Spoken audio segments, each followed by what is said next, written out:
네, 한 주를 정리하고 또 다음 주를 미리 준비하는 시간이죠. 오늘도 금요 특집으로 준비되어 있습니다. 매일경제신문 박봉권 논설위원님과 함께할게요. 어서 오세요. 네, 안녕하세요. 네, 안녕하세요. 이번 주는 정말 정세라고 해야 되나요? 너무나 요동쳤고 참 이런 일이 일어날 수 있구나 싶을 정도로 다시 한번 전쟁에 대한 그 무서움을 알았던 한 주였던 것 같습니다. 오늘의 주제 키워드, 한 주의 주제 키워드 설명해 주시죠. 네, 이번 주는 당연히 전쟁이죠. 네. 전쟁과 주가의 상관관계 이거를 볼 수 있는데 이번에 그 전쟁이라는 돌발 변수 상당히 큰 악재죠. 하지만은 과거에 이라크 전쟁이랄지 그러니까 과거에 전쟁이 터졌을 때 시장이 어떻게 움직이는지를 보면은 일정한 패턴이 보입니다. 그게 뭐냐면은 일단 뭐 이런 침공세랄지 어떤 공격이랄지 국가 간의 충돌이랄지 지정학적 위기가 임박했을 때 시장이 불안하죠. 기본적으로. 왜냐하면 불확실성이 커지면은 시장이 제일 싫어하는 게 불확실성이니까. 이런 경우에는 보통 내가 주식을 갖고 있으면은 리스크를 감수하기가 불안하지 않습니까? 그럼 주식을 투매를 하거나 팔게 되죠. 근데 상대방이 받아줘야 되는데 상대방도 불안하거든요. 그러면은 주식을 이게 낙폭이 과대해서 저가 매수로 들어가고 싶은데 불안해서 들어갈 수가 없어요. 그럼 수급이 붕괴가 되면서 주가가 단기간에 언더슈팅, 과매도가 되고 투매가 되면은 주가가 확 내려가죠. 그러다가 실제로 침공을 하거나 충돌이 발생했을 때는 네. 이게 또 상황이 또 달라져요. 왜냐하면 불확실성이 하나가 사라졌기 때문에 어떻게 보면 그동안 공포감 때문에 확 떨어졌던 주가가 조금 완만하게 회복될 수 있는 그런 변곡점이 형성이 되거든요. 지금 상황도 마찬가지죠. 지금 미국 증시가 어젯밤에 급반등을 했어요. 장 초반에 침공 소식이 전해지면서 급락을 했는데 장 막판에는 반등을 했단 말이에요.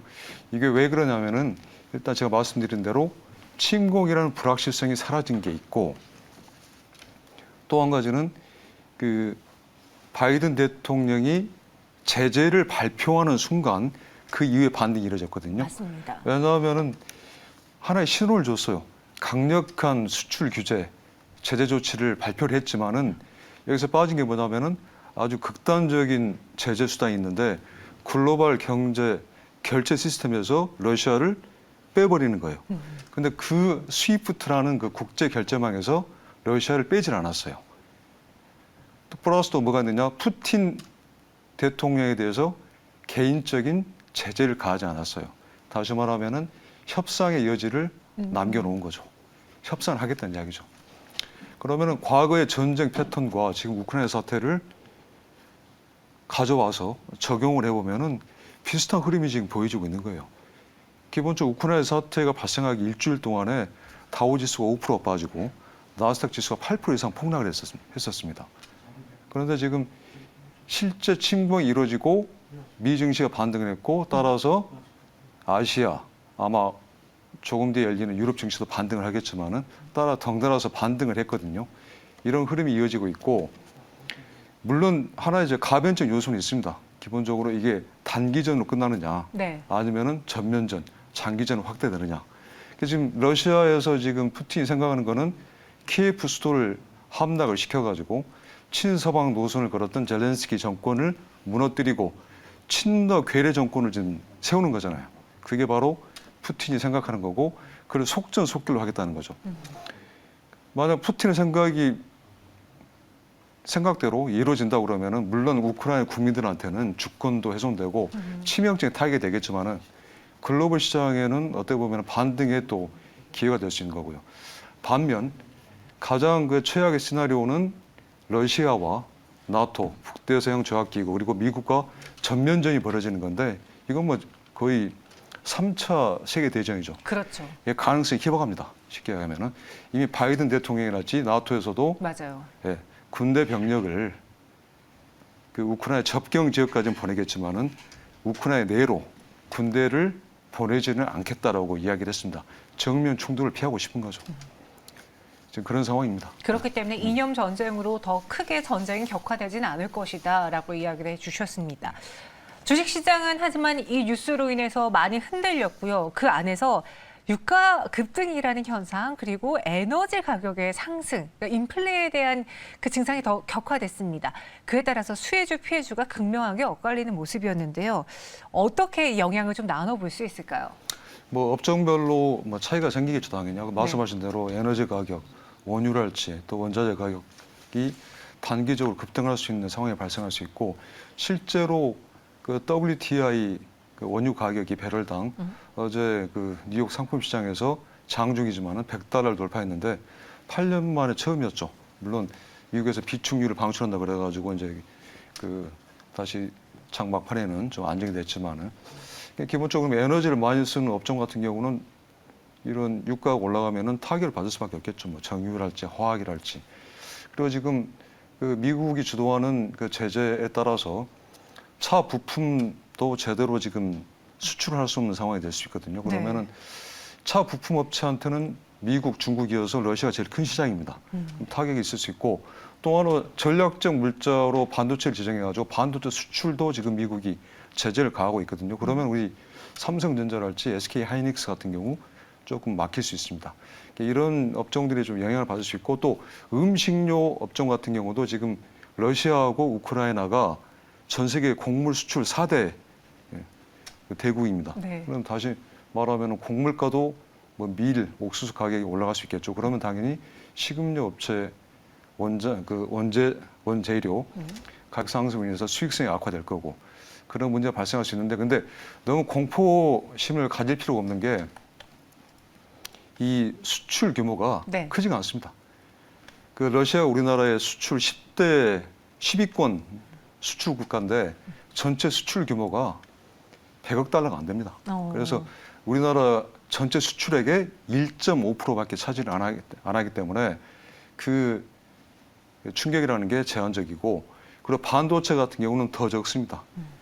실제 SK 하이닉스랄지 삼성전자가 수출한 반도체 전체 액수 갖고 따져보면은 러시아로 가는 게 0.06%밖에 안 됩니다. 기본적으로. 그래서 수치상으로 보면은 크게 걱정할 필요는 없다라고 볼 수가 있겠네요. 네. 그러니까 방금 물가 이야기를 해주셨는데 계속 유가가 오르게 되면은 이게 원재료가가 상승하면서 상품가도 올라가는 인플레 현상이 나타나게 되거든요.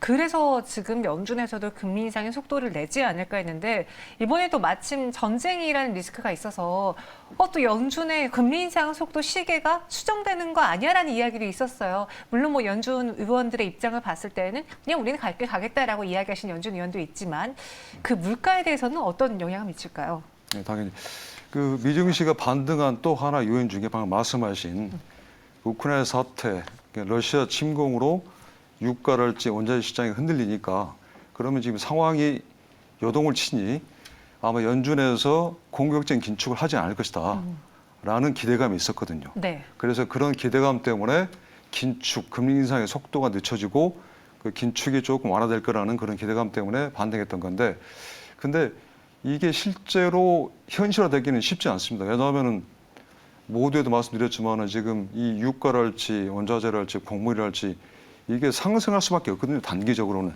중장기적으로는 안정화될 수 있겠지만 단기적으로는 이게 상승할 수밖에 없고, 당연히 이 원자재 가격, 유가가 상승하면은 물가에 악영향을 줄 수밖에 없죠. 기본적으로. 그래서 이미 미국 같은 경우 1월 달에 7% 물가 상승률이 7%였잖아요. 네. 40년대 최고치. 그리고 어제 이주열 한국은행 총재도 이야기를 했지만은 우리나라 올해 물가 상승률을 3.1%로 잡았어요. 이게 맞습니다. 3%대 물가 상승률 잡은 거는 10년 내 처음이에요. 그리고 이 3%가 얼마나 큰 수치냐면은 한국은행의 물가 목표가 2%잖아요.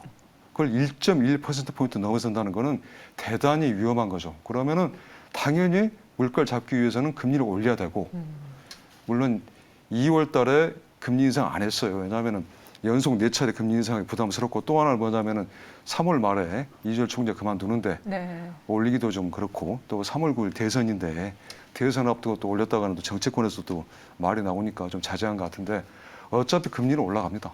4월에 올라가든 5월에 올라가든. 그러면 지금 최대한 지금 2%까지 내다본단 말이에요.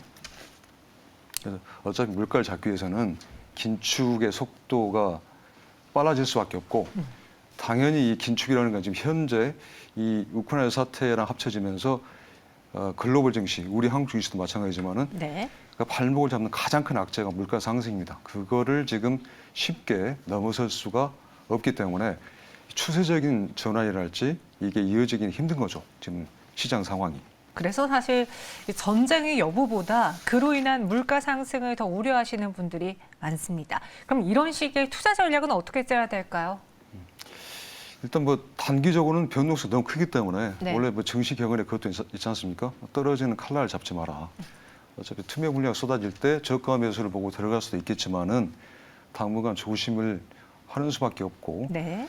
대신 본인이 지금 투자한 게 물타기 차원이 아니고 투자한 게 없고 현금을 보유하고 있다 그러면은 낙폭이 과다할 때 분할 매수 차원에서 저가 매수를 할 수 있는 기회는 충분히 있다고 생각합니다.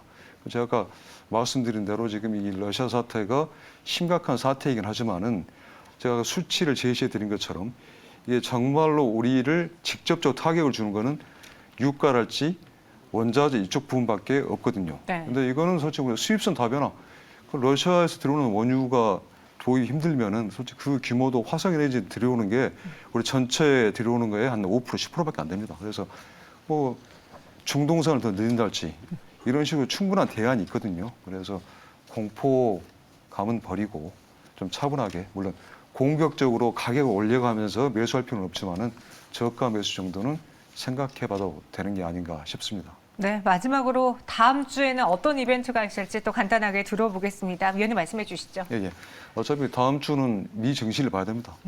미 시장이 계속해서 안정화된 국면을 보여준다 그러면은 상당히 다른 글로벌 증시도 따라갈 수 있을 것 같고 아마 커플링이 더 강화되지 않을까 싶습니다. 알겠습니다. 미증시를 봐야 되고 또 커플링 현상도 체크해 봐야 된다. 알겠습니다. 여러분들 잘 정리되셨길 바라면서 저희는 노세희 위원님 여기서 인사드리겠습니다. 오늘 말씀 고맙습니다. 네, 감사합니다.